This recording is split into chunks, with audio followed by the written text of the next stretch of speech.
they shall die, but the dead know not anything, neither have they any more a reward, for the memory of them is forgotten. Brother, what do you make out of this statement? Kwanza hata ungetuambia hiyo reverse gani? Ina sound kama verse fulani. Yeah. Quotation from the book of Ecclesiastes. Hiyo tunaweza sisi preachers peke yake. Sio. Well, I think iko too straightforward. Kwamba kuna kuishi na kufa. So we can only talk of watu ambao wanaishi. Rather we can have plans wakati tunaishi.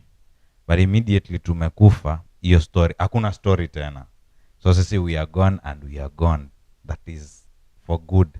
Hakuna stories zingine ambazo. And our memory is forgotten. Kabisa, yani hakuna stories zingine. Asante sana. Karibu mpenzi mtazamaji, mpenzi sikilizaji wa Vito Africa katika show yetu ya leo. Leo ikiwa siku ya Jumanne, Speaking My Mind, na Miheri Kombe na mwenzangu hapa Emmanuel Gona, bila shaka, na tuko live pale ndani ya YouTube channel ya Vito Africa. Na vile bado unaweza kutufuatilia kupitia mitandao ya kijamii X pale at Vito Africa 1, Instagram at Vito Africa 1, Facebook na TikTok at Vito Africa. Naam, ukibwaga comments zako pale bila shaka tutakuwa tunafurahia sana kujumuika nawe na kuweza kusimulia kama ni kusimulia, kusoma pale kwa kusoma, kujuzana kule kwa kujuzana. Sadakta. Naam. Karibu mpenzi mtazamaji. Leo ikiwa ni siku ya kuzungumza yaliyo akilini mwetu, yale ambayo unajisikia kuzungumza. Mada yetu ya leo ikiwa ni Dead Men Tell No Tell. Kizungu tubo. Hiyo ni kizungu tubo. Lakini wazungu wazungu bwana wanatukoroga sana. Dead Men Tell No Tell. Ile tell na tell, tell na tale. Tail. Kuna tell na tail. Tail. Wow. Sasa nao ukisema tail mtu anaweza dhania sasa wanaongelea kuhusu mkia. Lakini sawa tu, lazima tu kitaeleweka tu vizuri. Kabisa. Dead Men Tell No Tell. Life is for the living. Only. Yeah. Na ile quotation ambayo tumeanza nayo ya kwamba for the living know that they shall die, but the dead know not anything, neither have they any more a reward, for the memory of them is forgotten. Ndio ambayo inatuelekeza moja kwa moja katika hii madai. Hivi kwamba tutakuwa tunaangazia maisha yetu sisi wanadamu, hususan katika African perspective. Naam. Ya kifo na wafu, na vile ambavyo tunachukulia kifo leo hii. Na nafikiria kuna utofauti mkubwa sana. Naam. Japo sikuishi enzi zile za zamani, lakini nahisi tu bado kuna utofauti mkubwa. Na hivi majuzi pia kulikuja ukatokea tofauti ndogo, lakini bado ikarudiwa. We were actually living in a new normal wakati wa COVID. About I think that was a very good normal. Hiyo kama tungeenda na hiyo normal hiyo, basi tungekuwa tuko sawa sana. Lakini sijui what happened again, tumeanza kurudi uko nyuma, but I think si ati nyuma ya zamani sana. Kuna vitu hapo katikati ambavyo kidogo haviko clear, kama ni wapi kulitokea nini ndio kukaenda nini. I think it's very important for us to understand what was happening in the past and what is happening currently. Then is there any relationship between what was happening in the past and what we are currently seeing? Ama kuna kitu gani ambacho pengine kiko tofauti, na are we really in order? Because I think that should be the biggest question at the end of the day. Because we are talking of death here. Yeah. Na tunaongelea pia about the dead, but si dead ya kuconcentrate na huyo. We are also looking at sisi ambao bado tunaishi.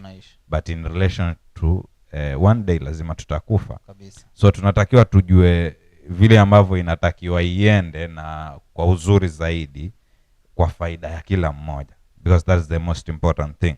Si stories za kwamba ifanyike tu ama ilikuwa ikifanyika tu bila lolote la kueleweka.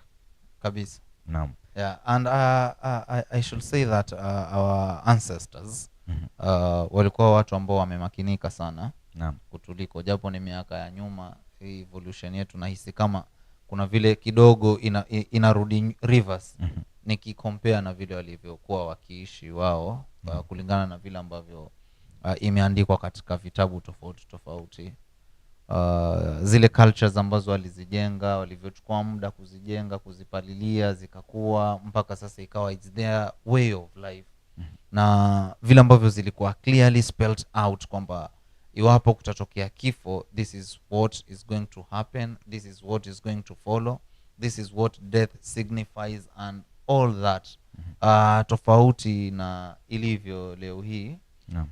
I feel like we tend to forget all that, na tumejikreatia ka culture ketu ambako bado tukikaa chini tukiulizana tunaweza tukajitetea tukasema base yake ni mababu zetu, but looking at it how they did it then and say there's a very big difference.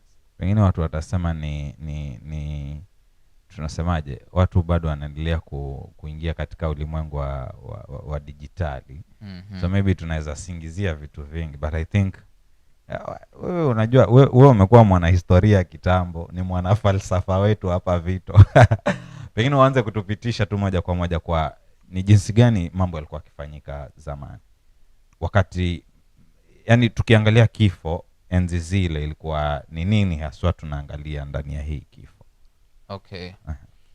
Kifo zama hizo ilikuwa ni uhai kumtoa mtu. Na vile ambavyo jamii za Kiafrika ziliangalia kifo, ziliangalia kama hatua moja ya maisha. Wale wazungu wanaita ni rite of passage. Rite of passage. Kwamba mtu ametoka daraja moja amevuka daraja jingine au ameingia katika daraja jingine pale. So death was a rite of passage. That is how they viewed death. And death was sacred. It was filled with a lot of divinity, kwamba kulikuwa na upekee fulani na uungu fulani ndani ya kifo. Naam. And that is why tukirudi huko kwetu kwa Mijikenda, watu wanapoomba, juzi tukiwa kwa ile youth day pale palikuwa pana mzee pale ambaye anaomba Kimijikenda. I really liked that prayer. Aliomba akazungumza, akasema koma za koitalela rapsamoi kimala kuhasana zihase kabisa. But sijui kama pia ulichunguza kwamba I think the young people walikuwa wanajibu ndio na raha ndio, lakini I do not think kwamba ilikuwa inakuja na ile weight yenye ina deserve. I think it was more of fun, not the prayer kabisa. So ilikuwa ina sound kana kwamba watu wamekuja hapo ku have fun, not listening to the prayer. Ama kuipea respect the prayer. You are very right, kwa sababu hata mimi ukinisikia nimetaja koma za koitalela rapsam, nikaanza kujiuliza koitalela rapsamoi na Wagiriama ni wapi na wapi. I expected koma za Bidama, kina Mekatilili. Okay, though alitaja kina Mekatilili, alitaja mpaka za Jema. So there was divinity in death. Na mtu kufa yeye alikuwa anachukuliwa kwamba amechukua hatua nyingine. Going back to Egypt, it was the same thing. Wale mafarao hususan, mtu alikuwa farao alikuwa kipass, anachukuliwa sasa amepanda daraja fulani, hata anaanza kuwa worshipped kabisa kulingana na ile hadhi na ile contribution aliyokuwa nayo katika jamii. So death kwa Afrika, kwa jamii nyingi za Kiafrika, meant something in the divine world. Na bado tuseme je tutaiweka kwamba ile mili ilikuwa pia ni kama inapewa ka heshima fulani, ama kuna venye kuna ile space yenye unakumbuka zamani, mimi tayari nikiwa mtoto ulikuwa ukisikia mwili tu unapitishwa hapo, tulikuwa sisi tunajificha ndani ya nyumba kabisa. Yani hauwezi ukaonekana hapo karibu kama mtoto. Hiyo ndio ilikuwa. Sasa sijui kama ilikuwa kwa nini iwe hivyo, but I think ni venye ilikuwa inakuwa perceived, the whole issue. Kwamba inapewa kitu ya kwamba sijui kama ndio tutaita, nafikiria kuna wale wenye huwa wanasema tunyamazeni, pengine kupiana mwili shukrani. Enzi zile hakuna mtu mwenye angekwambia tunyamaze kupiana shukrani, bali ilikuwa Yeah, I mean is it shukrani ama inaitwaje? Heshima. Heshima, yeah. So enzi zile hakuna mtu angekwambia fanya hivi kupiana heshima, lakini kulikuwa kuna ile heshima yenye inakuja tu automatic. Ya kwamba kama ni mtoto yeye mwenyewe hatafika, na kama pengine angeonekana pale kila mtu angeanza kushangaa huyu amefika vipi, amefikaje, ni wanani, kwa nini yuko hapa, vitu vingi tu kabisa. Kwa nafikiria ilikuwa tu iko na heshima yake ile the whole process, yani wakati tu kuanzia mtu amefariki pale pengine mpaka kwenda mpaka kuzikwa, kulikuwa kuna heshima fulani ambayo inapeanwa pale sana and it's because of that divine nature ambao Afrika walikuwa wameinasibisha na kifo. Naam. Yeah. We should also be remembered that Waafrika walikuwa wanaheshimu wale wafu hususan kwa sababu waliamini kwamba wafu walikuwa wako na say au walikuwa wako na control kwa mambo ambayo yangetukia ulimwenguni. Na pia tunaweza sema walikuwa wana sijui ndio hiyo inaingiliana na huko. Naam. Kuna communication fulani pia walikuwa wanaweza peana according to the traditions, and that's why kuna time tu tutapata nakumbuka mimi sasa, unajua kuzaliwa kwa nyumba zingine, kuna siku ugali ilianguka. Naam. Nikaongea yale maneno watu wengine walikuwa wakiongea na kiliniramba sana. Nikaulizwa, wewe ulisikia nani akisema hivyo? Because sijui ilikuwa ugali kianguka, it is believed that ni marehemu, one of the marehemu pengine ni share yake kind of. So kulikuwa kuna vitu in fact whatever you're talking about, yes. It should have happened before uanze kula. So kabla uanze kula unachukua kidogo unamwangushia share yake. Mimi siku moja nakwambia nilijaribu, mimi ilikuwa imenianguka tu lakini kusikia kutokana na marafiki shule nini. Naam. Nilivyo apply hapo mambo yako mazuri. Ukajua hujui. Hiyo ilikuwa mbaya sana. Yeah. Yeah. So that was death. Na ilikuwa na mengi zaidi. Naam. Hususan katika ile heshima na ile hadhi ambayo ule mtu alikuwa anapewa mpaka kuzikwa kwake. And that was African communities. In the Christian world it was a bit tofauti kidogo. Kwa sababu ya Mungu and all that, but in the African setting that is how it was. Kwa Kristo kidogo kuna katofauti kidogo, lakini kwa Bible inakaa pia haikuwa mbaya sana. Pengine sisi ndiye wa Kristo wa Afrika ndio tulileta mambo yetu pia pengine. Unavyozungumza ni ukweli. Kwa sababu unajua sasa Ukristo ule ni tradition. Naam. Uafrika pia nao ni tradition. Kwa mtu kuacha tradition yake kuchukua tradition nyingine 100% inakuwa ngumu sana.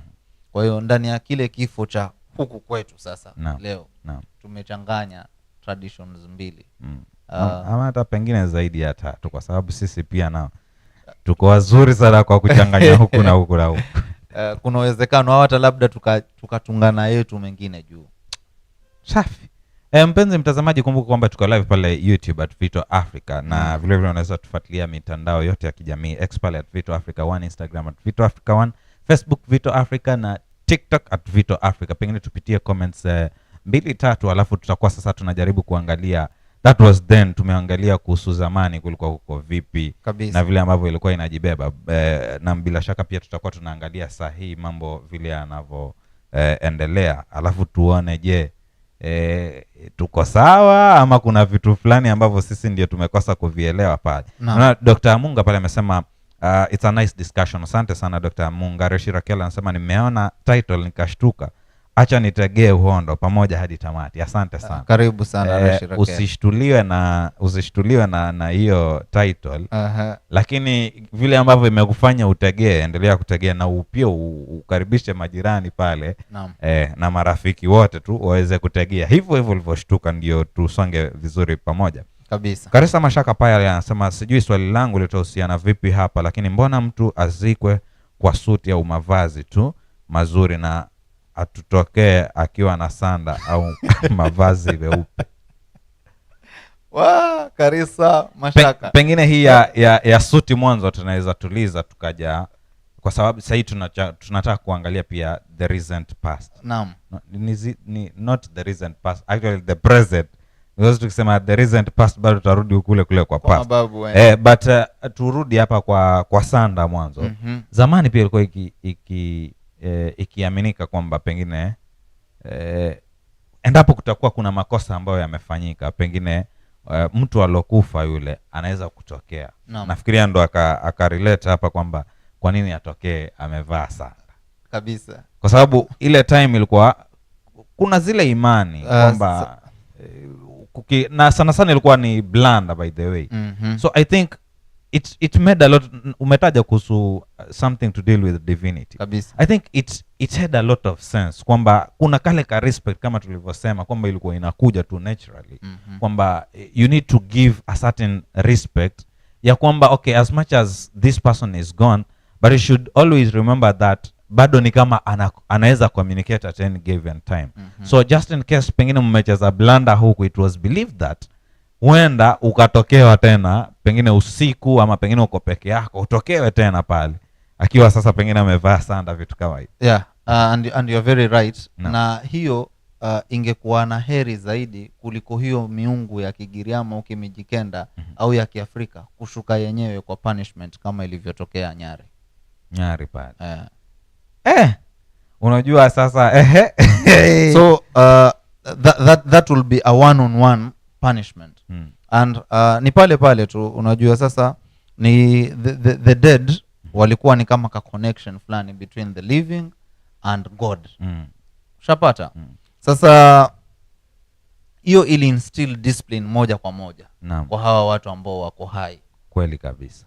So kwa yeye kukutokea wewe, anakuadhibu wewe au anataka instill discipline kwako wewe, kama anakuwarn vile, kitu kama hiyo. Yeah. So that is the African setting and death, and hiyo story yote it made a lot of sense that way in the African world. Na pia naweza sema Karisa Mashaka pia nafikiria ameileta vizuri zaidi. Watu walikuwa kizikwa vipi ile zamani? Walikuwa kizikwa kwa sanda kama alivyosema, because sahi sasa pia yeye mwenyewe ametaja makoti. I think hapo ndio tunaweza anza kuingilia sasa mazishi ya hivi sasa. Ya hivi sasa, yeah. By the way, zamani watu walikuwa kizikwa kwa sanda. Na kulikuwa na regulations fulani ambazo watu walikuwa wanazifuatilia. Naam. Yeah. Kulikuwa na quotation ya kila process. Kama ni kaza mangapi nizitumike hapo. So kulikuwa na ile labda wazungu leo wataita SI unit. Hiyo ilikuwepo hiyo ambayo ina cut across. Sasa hukutakiwa kusema wazungu, ungesema hata sisi wanafizikia. Wanafizikia. Ukatupatia hadhi yetu. Hiyo. Naam. Ambayo ilikuwepo. So looking at it today sasa. Kama alivyotaja Karisa Mashaka. Naam. Tuko na makoti na vitu nyingi sana. Vitu vingi. Yaani mpenzi mtazamaji, wewe angusha comment zako hebu. Tuanze kupata mbona sasa iko hivyo na mbona zamani ilikuwa hivyo. Before I forget, I should mention that burial in the African setting was not economically draining. Kwa sababu mtu angezikwa kulingana na ile hadhi ambayo alikuwa nayo. I think that's very important. Yeah. For instance, I'll take you to Egypt. Wale mafarao wangejitayarishia wenyewe yale makaburi yao. Anajijengea mwenyewe how he wants it to, kulingana na uwezo wake alionao, his financial muscle na the command ambayo ako nayo ndani ya ile inchi yake. And it's the same thing that happened during times za kina Yesu.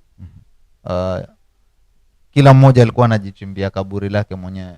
Ingawaje naona kama kuna ingawaje Yesu karibu kimrambe alikufa kijana kidogo yeye, lakini kwa bahati nzuri ukawa kuna kijana mwingine ambaye ametayarisha lake. Akapewa akamwazima. Hiyo ni kuazima. Ni kuazima. Naam. So economically the burial process was not draining kwa the family na watu wengine wote, kwa sababu mtu ashajipanga yeye mwenyewe kwamba mimi mazishi yangu atakuwa hivi na hivi na hivi na hivi. I think also we should ask ourselves, kwa mfano tu zamani, naam, tungejiregesha pengine miaka 50 iliyopita kwa mfano. Naam. mtu anapokufa katika mji, was it an affair ya kuhakikisha wale wenye mji ndo anatekea wa kwanza, ama kulikuwa kuna kuwa engage pia neighborhood, vitu kama hiyo, as in the preparations? In the preparations, I understand kwa mazishi lazima wangetokea watu, lakini I'm looking at the preparation. Now that you've said kidogo zamani hainge drain sana watu. Depending on the circumstances of death, the community will be involved kwa kiwango fulani fulani, but most of the time ilikuwa ni the immediate family ndio ambayo inahusika.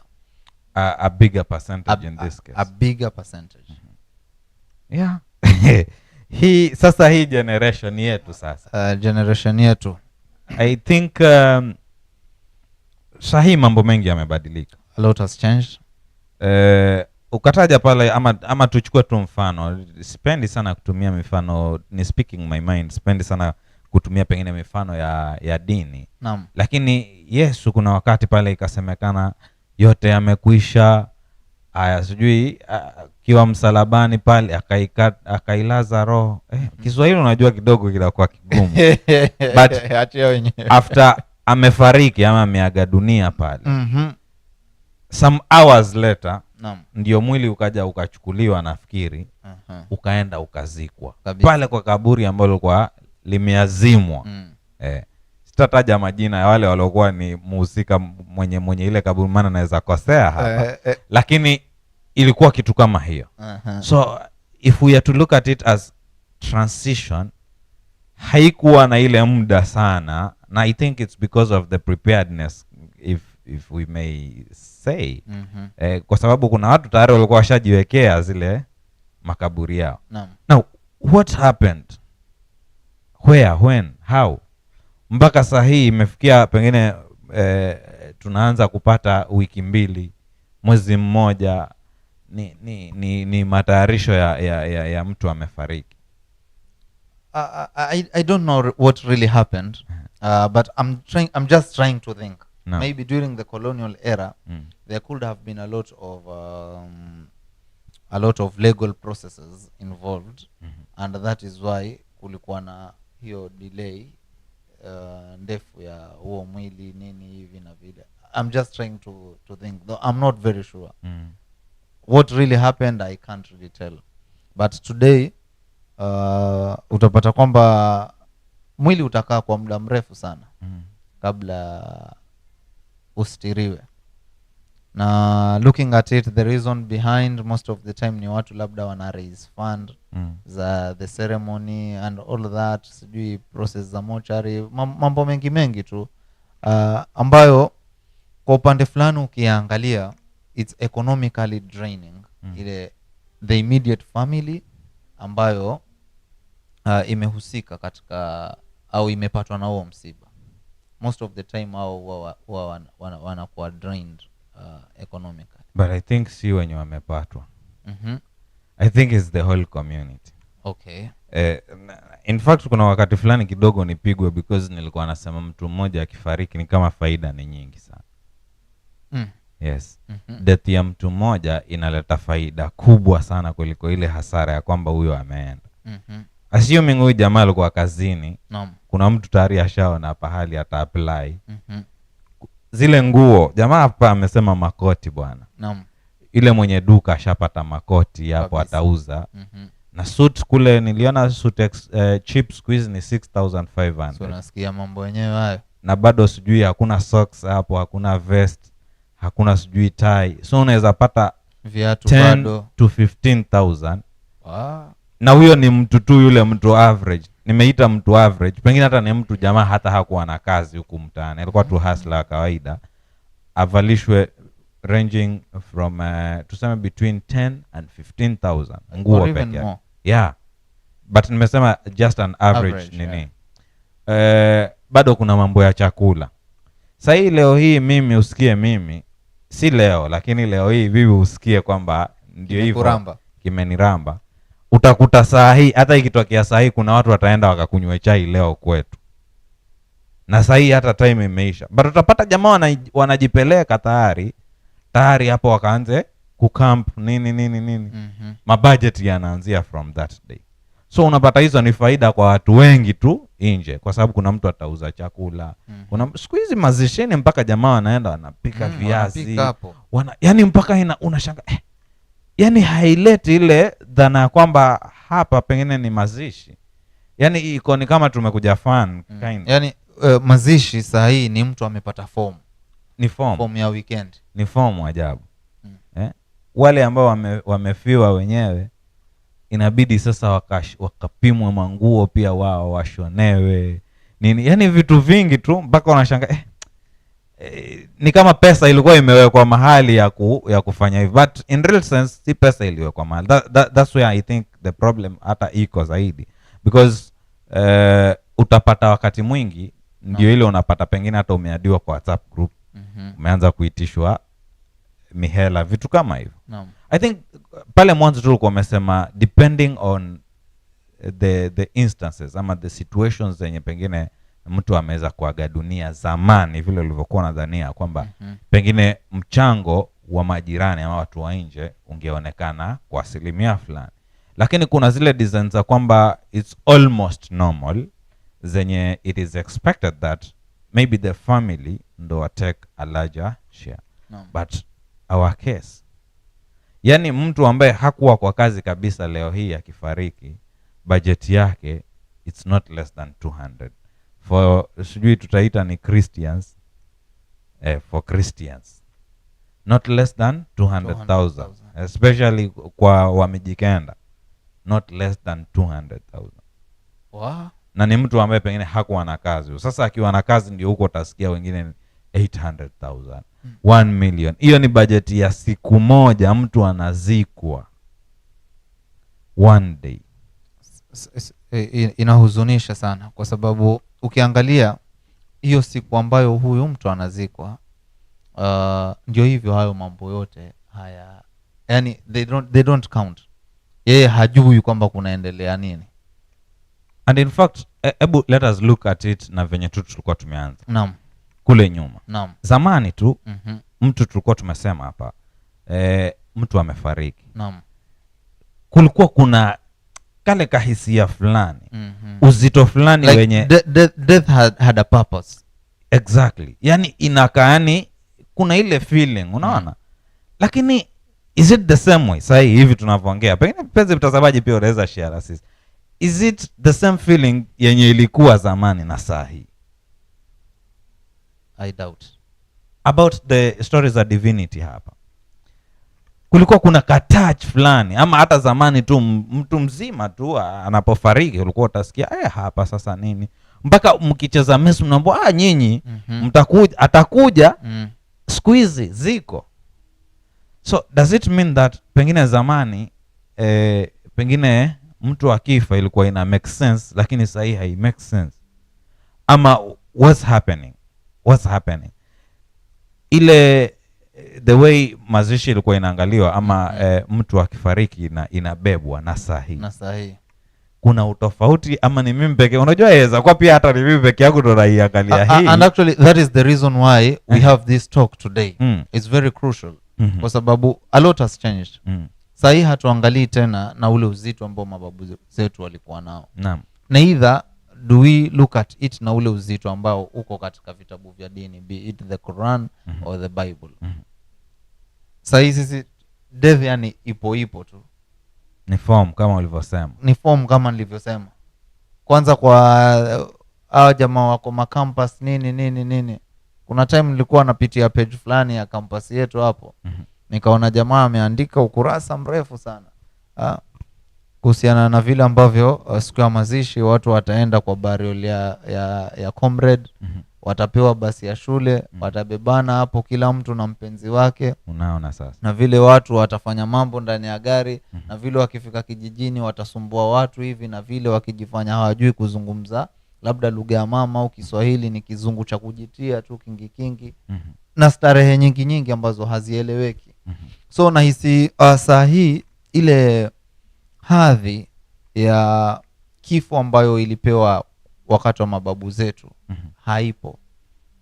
Ile sababu ya mababu zetu kusherehekea kile kifo kwamba it's a rite of passage, mtu ameaga anaenda katika stage nyingine ya maisha. Naam. Haipo. Hata sidhani kama tunaliwazia hilo. Sidhani kama watu hukaa wakajifikiria sasa huyu amekufa, what next after this. Watu wanaangalia tu hiyo sheshe na nini umati kujaa, mziki pale, sherehe tu, starehe nyingi kabisa. Ama pengine watu wamejaribu kulinganisha pengine zamani kule.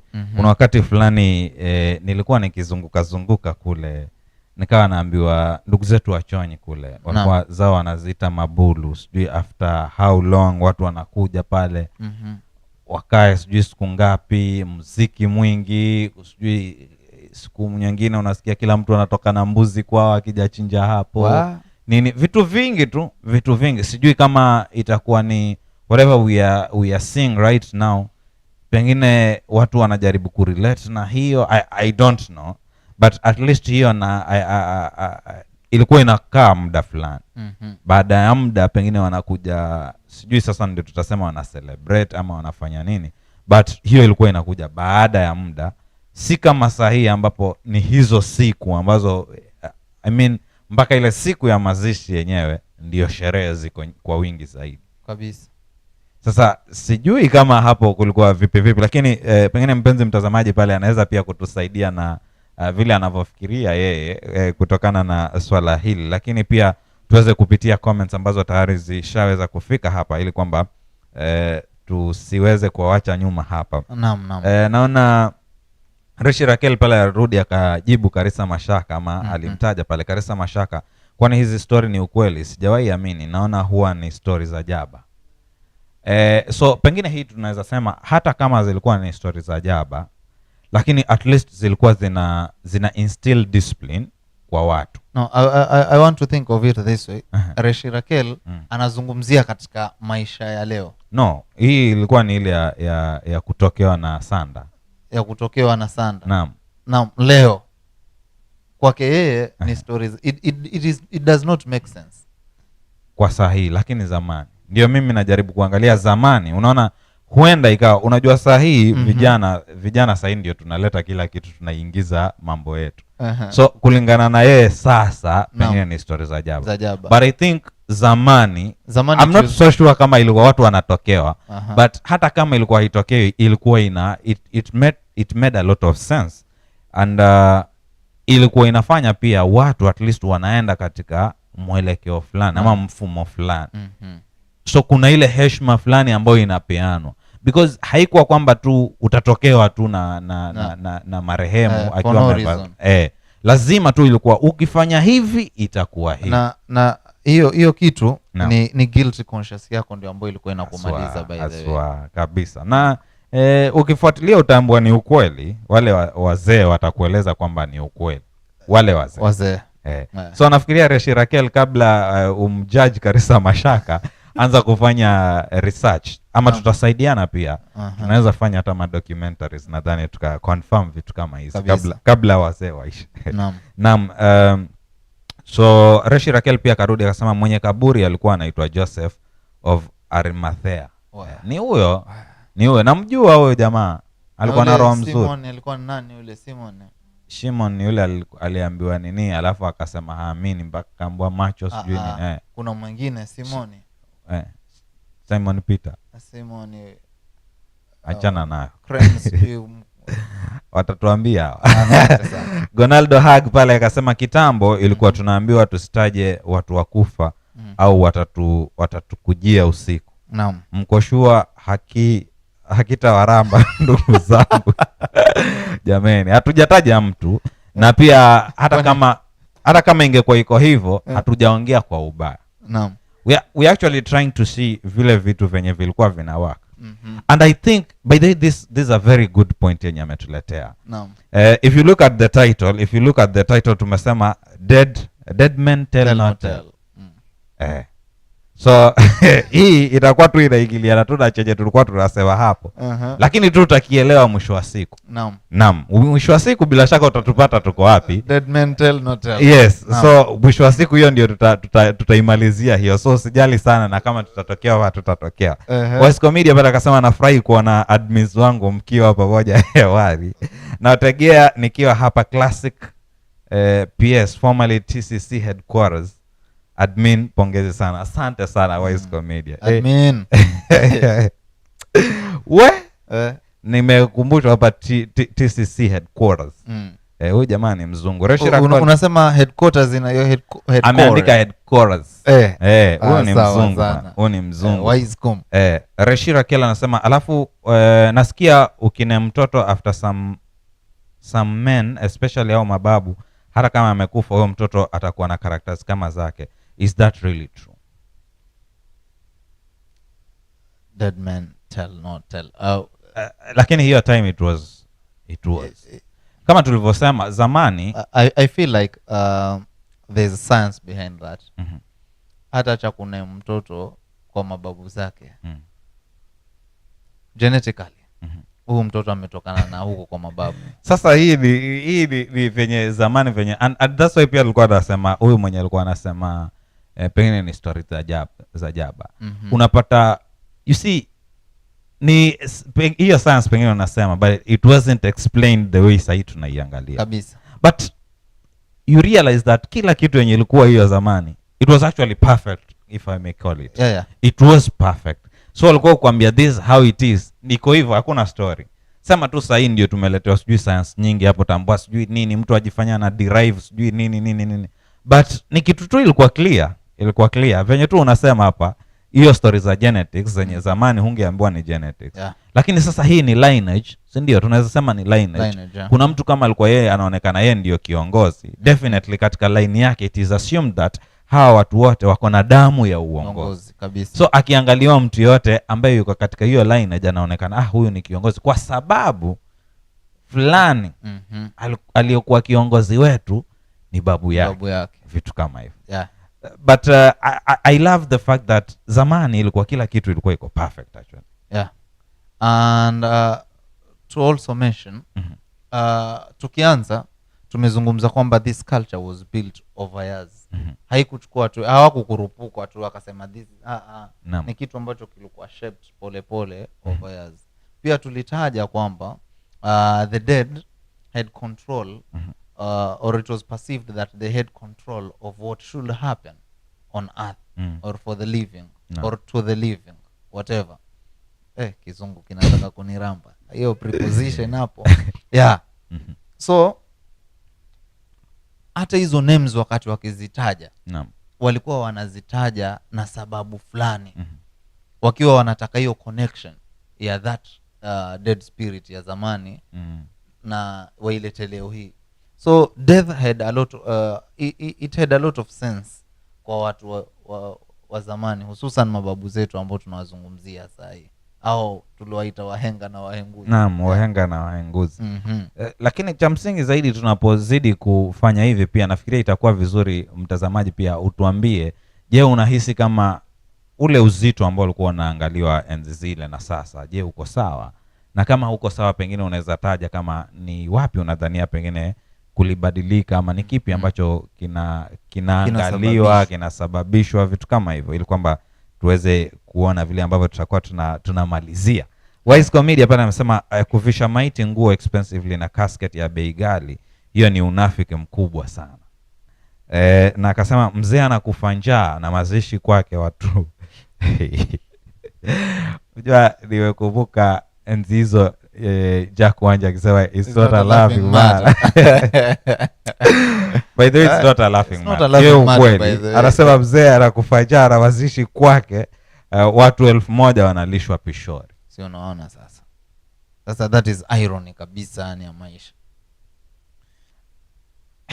Au mzee nyumba yake imeshika tama pale, mvua ikinyesha au ikinya ya mchapa kisawasawa, siku ya mazishi unaenda mnatandikia matiles ndani ya lile kaburi. Acha matiles, juzi niliona hizi gari za kubeba mili hizi. gari inakuja mpaka inafunguka, yani mpaka unapiga saa bwana, alafu kitu kinazunguka zunguka hiyo ati yani unapiga sababu so you can imagine. I think asante sana Wisecom Media. Unafik umetujaa, unafik umetujaa. Akarudi tena akasema siku hizi mazishi ni kama sherehe, utashangaa hata wanashonesha madera na ma-t-shirts ni kama ni harusi. It's like life has lost its significance. Hata in fact hata harusi siku hizi inarudi nyuma. And najua hapa hatuwezi pingana kwa sababu that's a fact. Mazishi mtu akikufa leo within a week or two, hiyo 400,000 ama above that itakuwa imepatikana. 2 weeks, at most 2 weeks, 400,000 hiyo ilipatikana zamani. Wale wa kuvaa nguo mpya watavaa. Harusi inapangiwa muda gani? Harusi inapangiwa miezi. Sometimes hata miaka ifike muda. Tena miezi hapo napo utakuta watu wengine bado wame struggle sana na ni harusi. Lakini mazishi within a short while, and this is very common kwa our Mijikenda brothers and sisters, very common, because I don't think kule kwingine not just Mijikendas, all over Africa. Wajua kuna miaka nyuma kama 2-3 kuna huu wimbo ulikuja ukaja ukavuma sana, jamaa hata wanacheza na makasi na inaaminika wale jamaa they made millions, na mpaka wale bado wana make millions, wale ma coffin dancers wale wanakuwa hired, wanatolewa nchi moja hadi nchi nyingine just for that. Lakini I think hata kama nimesema most wa Mijikenda ndio tumeibeba zaidi. Kwa sababu unakumbuka mazishi ya hayati Mwai Kibaki. Naam. Kaburi yake ilionekana vizuri. Kaburi yake ilikuwa mchanga bro, ilikuwa mchanga. Na ukiangalia matajiri wengi kule bara utapata jamaa wamechimba tu, hakuna stories za tiles sijui nini. Wengi wanazikwa tu, yani ni kama ni mazishi tu ya kawaida. Huku kwetu tungesema ni mazishi ya kawaida, ambao hata huku kwetu hiyo ya kawaida hakuna. Umetaja mchanga ukanikumbusha kwamba wakati ule mtu anazikwa, ule mchungaji anazungumza maneno mawili matatu, asema kwamba mchangani sijui utarudi mafumbini unarudi. Lakini baba siku hizi sidhani kama watu wanarudi mafumbini. Tiles baba, tiles. So yeah, Ndoronyoga pale anasema mimi nadhani kitambo budget ingekuwa ya chakula kwa mazishi na matanga, ambapo mbuzi au ng'ombe wangechinjwa kweli kweli. Sasa tumepinga matanga, lakini mazishi ya siku moja nayo bado tunaangamiza pesa. Ametumia neno kuangamiza. Na limeleta ule uzito wake, uzito ambao unahitajika kabisa, kwa sababu tunaangamiza na kutokomeza pesa. Reshi Raquel pale anasema I honestly don't believe those stories are dead having a say in real life. They are in another world. Alafu Ndoronyoga pale akasema Reshi Raquel chunga kisikurambe ndugu yangu, spirit zao ziko hapa tu na sisi. Na pia akarudi pale akasema Reshi huyo akasema mimi naona watu wakisema huwa sijui atatokea aseme sijui nini, they are just mind games. Plus mtu unaweza ota kitu umekuwa ukifikiria sana, so sidhani hizi story za kutokewa ni ukweli. Na Ndoronyoga pale akasema mimi nishaitokewa mchana tu. It's not a laughing matter. Bwana anasema mimi nishaitokewa mchana tu, nilipata kausikizi kenye akaeleweki mara nikaanza mazungumzo na wow, mpenzi mtazamaji. Ndoronyoga hapa ameamua tuletee zake bwana. Mpenzi mtazamaji, karibu tena Vito Africa. Ambapo unaweza tokea anytime. Okay, so pengine sasa tuende tukimalizia. Naam. Na nataka let us look at it na hii angle, especially ya Ndoronyoga na Reshi Raquel vile wameileta. Kwamba Reshi anasema kwamba hizi ni story tu, ambapo tunaweza kubali ama tunaweza kataa. Lakini kitu kimoja, na sahihi huyu ni assumption, sitaki anichukulie vibaya na pengine utanisamee pengine kwa assumption hizi, lakini pengine tunaweza sema pengine ni umri. Mimi ninavyofahamu ni kwamba zamani ulikuwa ukiambiwa, everyone was looking at it very serious. Hata mbali na kwamba ni umri, Naam. it's a generational thing. Okay. Wanaitwa Gen Z. That hiyo generation iko hivi, hawatakubali hili, hawawezi kubali. Kuna vitu kwao haviwezi make sense, hata ukafanya nini, hata ukaonyesha practical, naam, haviwezi make sense. Lakini kuna ka generation fulani ambapo lazima wataelewa hiyo kitu inaweza make a lot of sense. So nakumbuka hata wachungaji wenyewe enzi hizo, naam, unajua siku hizi ndo watakwambia hiyo hakuna kitu kama, lakini enzi hizo pia ilikuwa ikifikia hapo, utaona pia wao walikuwa kidogo wanavuta mkuvuta kidogo, kuna kale venye tu Ndoronyoga hapa anasema. So one, I think kulikuwa kuna hako ka communication, and we've said it's basically because kulikuwa kuna a sense of respect katika the whole process. Just the way umesema, it was a rite of passage. Right? So in every rite of passage ilikuwa ina respect yake yenye inapewa. So in this case it had that respect, and that's why tunasema hizo vitu zilikuwa zikihappen. So whether zilikuwa zina happen ukweli or not, zilikuwa zina make a lot of sense, because haikuwa tu kama tulivyotaja pia kwamba haikuwa kwamba itakuwa ni kwamba utatokewa tu bila sababu. Naam. So ni lazima ulikuwa utaambiwa if you do this, basi hili litatokea. So haikuwa kwamba reshi pale, haikuwa kwamba utaketi tu hivi alafu utokewe na babu yako pap na alikuwa amefariki. Haikuwa hivyo. Lakini kulikuwa kuna vitu fulani inaaminika kwamba endapo utaenda against pengine kitu fulani, basi lazima utatokewa kitu kama hicho. And on the same note sasa, tukiangalia pengine maisha ya sahihi kama mwingine pia alivyotaja pale, amesema kuna ile this rite of passage ya death ime lose its meaning, though yeye amesema life ndo imepoteza hiyo the significance, but I think it's that right ndio ime lose kabisa its meaning. So before we go there, Naam. I want just to say this, that it was a rite of passage. It gave our ancestors the reason to celebrate. Yeah. Kama vile tu ambavyo mtu anaweza kuwa amegraduate shule, Naam, ameenda daraja lingine, kuna sababu ya yeye kusherehekea, ni kitu kizuri kimetokea kwao. So there was a reason for our grandparents to celebrate, because to them this person was going to another level. Yeah. A spiritual level. Exactly. Yeah. Now let's come to our today's world.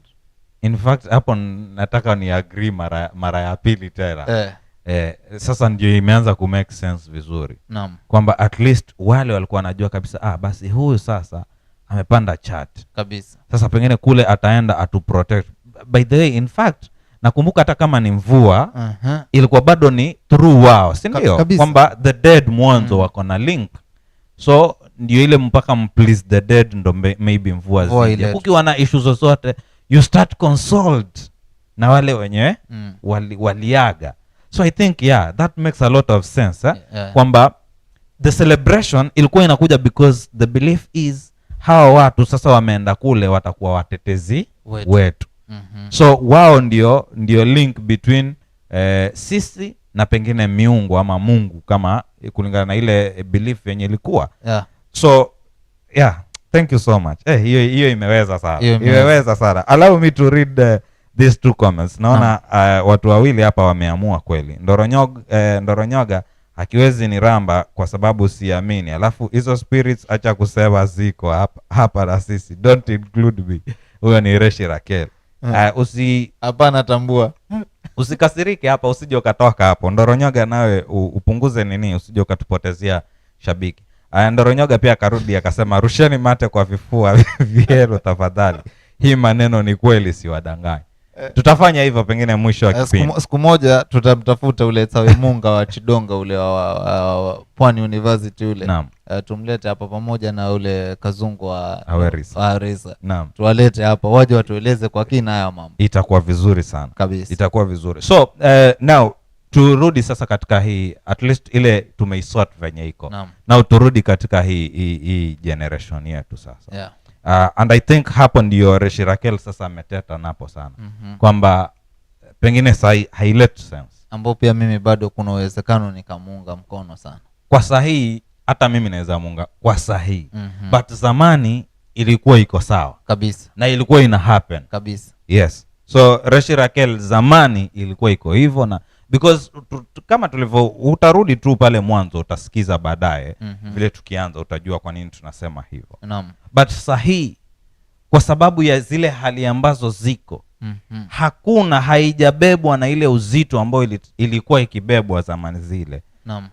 Haileti ile sense kabisa. Na kuna mmoja hapa amesema ni kama tu ni watu wamekuja starehe katika mazishi.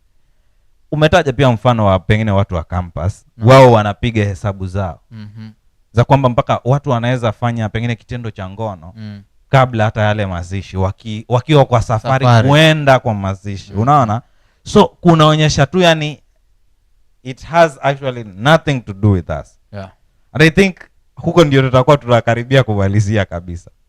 So sijui sasa wenzangu hapo utakuwa unatuambiaje kuhusiana na kifo sasa. Kifo kama kilivyo sahihi kime lose ile meaning ambao mababu zetu walikuwa nayo.